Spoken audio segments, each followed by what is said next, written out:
clockwise, am I right? In this direction, CW, clockwise direction, CW lah, if you want. I just put this direction.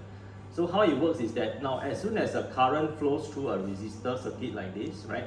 So why I put this V1, the voltage drop across the resistor, right? And I will put positive here and negative here. Why?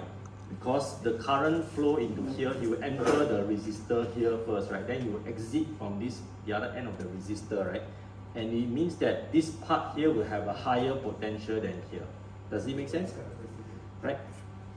Higher potential, right? Your current go through. Okay, so likewise, same here. The current enter here, positive potential here, negative potential. Because current enter here, the potential here is higher than here. That's why it's called voltage drop, right? That's the idea.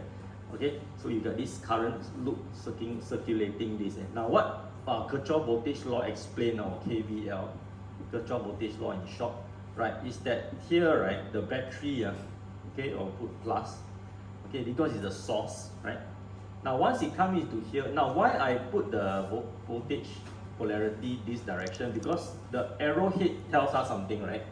The direction of the arrowhead, because it tells us that it's pointing to the potential that is higher than this. That's why the arrow is pointing this way, right? It's opposing the current flowing this way, but the potential here is higher than here, right? The current potential, the voltage potential here is higher than here. Therefore, I draw this arrowhead. The arrowhead is most important. The arrowhead that we derive. The current is just to show you the direction of the current flowing in the circuit. Right? The potential, it matters because KVL is about what? What is V? Well, yeah, it's talking about voltage. Alright. So we are interested in voltage. Okay. So in order to sum this thing, what is very simple. So the battery is the source, right? Then you have two voltage. So we know that because this voltage, right, this is higher than here, right? So you notice that I would minus V1, right? Because this is the opposing, right? Remember, then you got this one is minus V2, right? Equals to 0. Alright, the sum of the Kirchhoff voltage law says that the voltage sum must summate everything into 0, which means that, very simply put, if let's say I give you an example, if you all like numbers, if this is 10 volt battery, okay. Now, if I say that here is 8 volt, what do you think is the voltage here? 2, right? Very simple, right? I think you all understand this very well. So the sum of voltages drop across these two must be equal to the supply voltage. Make sense? Okay.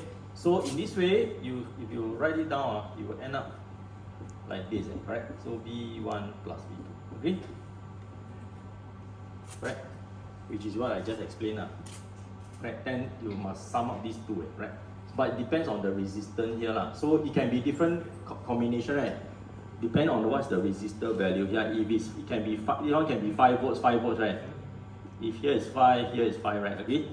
If here is 8, here is 2. If it's here is 7, here is 3. Right? I think you understand, right? The sum of voltage drop must be equal to the source. So this one is very important. So I think a lot of students, the fundamental not quite, you never get it correctly, because it depends on how you are taught. Because sometimes last time I used to teach EEF a very long time ago.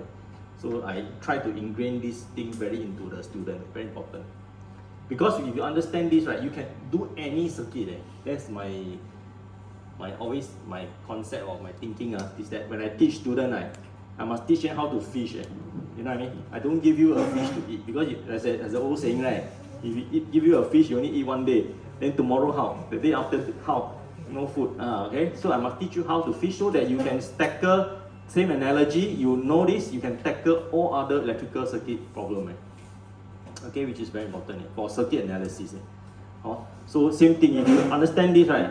Even if I give you another circuit with 2 battery, 3 resistor and everything, you can solve it. Okay, because I understand this fundamentally very strongly. So I'm a firm believer. You all must know this. Okay, so any question about this? Clear? So far so good. Okay, then we can move on to the next one. So the current experiment you guys are doing, this one important for your written quiz 2.